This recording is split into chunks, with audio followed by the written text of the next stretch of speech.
Our objective is I can identify the number of atoms of each element in a chemical formula. Just like how elements have chemical symbols or abbreviations, molecules and compounds have chemical formulas, which make them easier to write.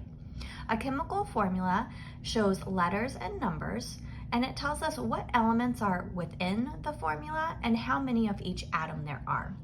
Here's some steps for finding the total number of atoms of each element in a chemical formula.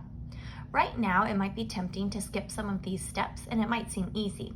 But as we start to work with equations where we'll have multiple formulas, it's important that you're using these steps so that you stay organized and don't get confused in the process. So step number 1, you're always going to underline the element symbols. You're going to box the coefficient and you'll write a 1 if there isn't a coefficient there. And you'll also circle the subscripts for each one of the elements. Again, if there isn't a subscript written, it's an invisible number 1. Next up, you'll list the elements that you underlined, and finally you'll multiply the coefficient by the subscript for each element. Let's do an example. Our first example is going to be a compound. We know that this is a compound because there's at least 2 different types of atoms that are binded together. So we have a capital N, we know that that's one element, and then we have a capital H. Since it's a capital, we know it's a new element, and we're going to underline it as well. We're also going to box the coefficient. That's the large number that comes in front of the formula. In this case, it's the big number 2. Next, we're going to circle the subscripts. The small number that becomes behind an element is the subscript. The 3 only goes with the H. The N does not have a number behind it, so that means its subscript is actually an invisible number 1.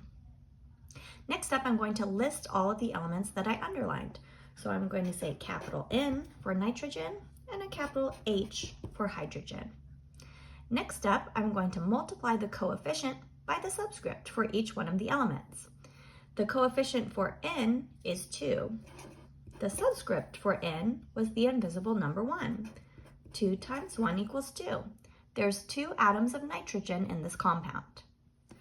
For hydrogen, the coefficient was 2, and the subscript was 3. 2 times 3 equals 6. There's 6 atoms of hydrogen in this compound. Let's do another example. How about salt? NaCl. So first off, I'm going to underline the element symbols. Capital N, lowercase a, that's one element. Now I have another capital letter and another lowercase, so that's our second element. If this was supposed to be a capital I would make it really obvious like that. Since it looks like this, just a single line, I know that it's actually a lowercase l. Next up, I need to figure out what the coefficient is. It's the large number in front. Since there isn't one, it's an invisible number 1. I'll write it in and box it just for practice. Next up, I have to think about the subscripts. There's going to be a subscript for each one of the elements I underline. There's no number after the Na, so it's an invisible number 1. There's no number after the Cl, so its subscript is also an invisible number 1. Next up, I'm going to list the elements that I underlined. Capital N, lowercase a, capital C, lowercase l. Now I'll multiply the coefficient by the subscript for each element. For Na, it's 1 times 1. 1 times 1 just equals 1. There's 1 atom of Na, or sodium, in this compound. For chlorine, it's 1 times 1. There's only 1 atom of chlorine in this compound. Let's do some more examples. Down here, first I'm going to underline the element. Well, there's only 1 capital letter, so there's only 1 element in that molecule. Next up, I'm going to figure out the coefficient. There's no number in the front, so it's an invisible number 1. I'll box it. Next up, the subscript. Well, the small number that comes after the H is a 2, so that's the subscript.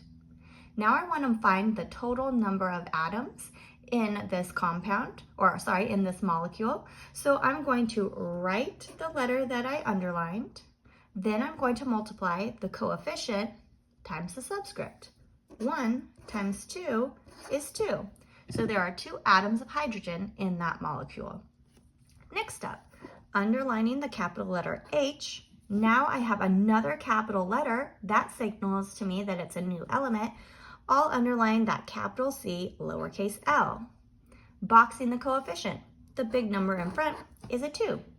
Finding the subscripts. There's no number after the H, so it's an invisible number 1. There's no number after the CL, so it's also an invisible number 1. Now I'm going to write the elements that I underlined. Capital H, capital C, lowercase l. I'll multiply the coefficient times the subscript. For H, it's 2 times 1. For chlorine, it's 2 times 1. This means that there's 2 atoms of hydrogen and 2 atoms of chlorine in this compound. Next up, let's underline our capital letter, our O. Box our coefficient, circle our subscript. We're going to rewrite the elements that we underlined, so in this case, capital O.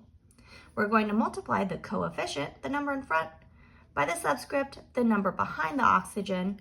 4 times 2 equals 8. That means that there's 8 atoms of oxygen in that molecule. Here's another one, CH4.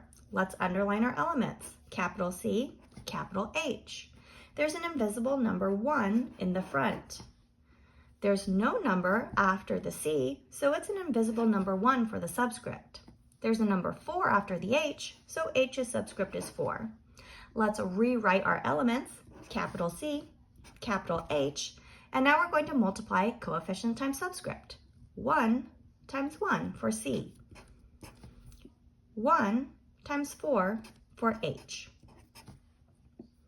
Next up, we have 3CO3. Let's underline our capital letters. Capital C, capital O. The coefficient is the large number in front. We'll box it. There's no subscript after the C, so it's an invisible number 1. We'll circle it. There's a little 3 after the O for oxygen, so that's its subscript.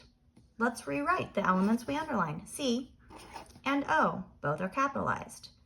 We're going to multiply the coefficient times the subscript for C. 3 times 1 equals 3. Let's multiply the coefficient times the subscript for the O. 3 times 3 equals 9. There's 3 atoms of carbon and 9 atoms of oxygen in that compound. For our last one, let's underline our capital letters, our elements. Capital N, lowercase a, I know that those go together, that's one element. Now that I have a new capital letter, so that's another element. I have another capital letter, so there's my third element. 3 capital letters mean 3 different elements. The coefficient is the large number in the front. None of these elements have a subscript. That means it's an invisible number 1 for all of them. Let's rewrite capital N, lowercase a, capital O, capital H. Let's multiply coefficient times subscript. 2 times 1 equals 2. 2 times 1 equals 2. 2 times 1 equals 2. There are 2 atoms of sodium, 2 atoms of oxygen, and 2 atoms of hydrogen in this compound.